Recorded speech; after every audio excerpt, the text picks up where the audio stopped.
pushing for change in county chambers.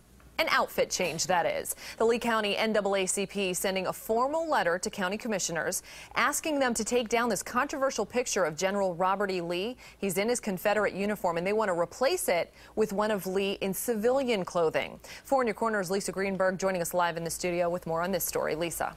Amy, the Lee County chapter is asking the national chapter of the NAACP if they can protest outside county chambers, but they tell me they won't have to do that if General Lee comes out of his uniform.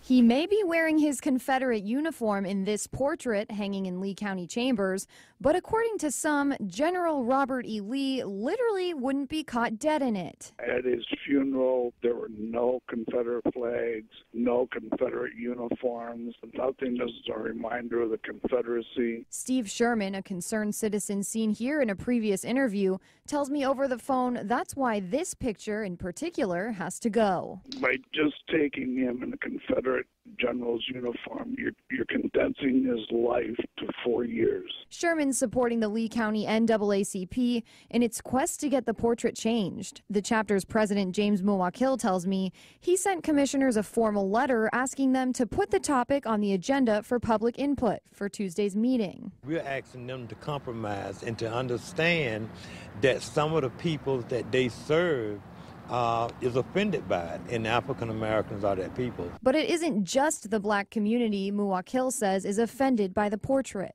Of the chapter's more than 700 members, many who are white, he says all are calling on the commissioners for change and to honor the county's namesake in a more peaceful way. The uniform, put another picture of Mr. Robert E. Lee up there with a suit.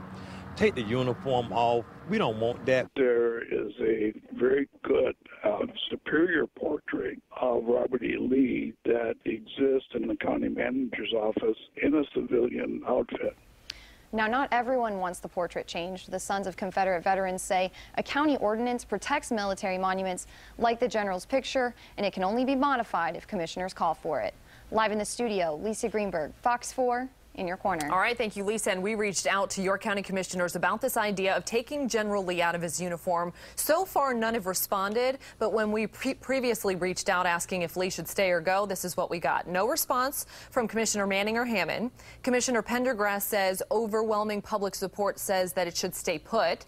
We got no response from Larry Kiker, and Commissioner Mann says Lee is Lee, and to try to move it would be a halfway measure that just wouldn't work. Do you think a portrait of General Lee out of uniform would be an acceptable compromise? Let us know what you think when you give us a call or text us 206-FOX4 or email us news@fox4now.com.